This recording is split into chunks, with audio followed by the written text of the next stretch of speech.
the loud king woke up demanding tribute, not alliance, payment. He called himself the father of the realm, and fathers, he said, must be obeyed beyond his borders. Other kingdoms sat together. The loud king laughed. He mocked their deals. So cute, he said, you're playing house while I run the neighborhood. Then he raised a toll so high it was meant to humiliate. Pay me first, he declared.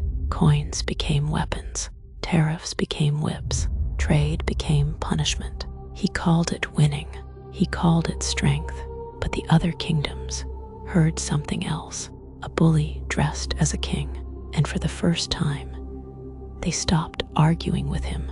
They looked at each other instead, and they understood at last.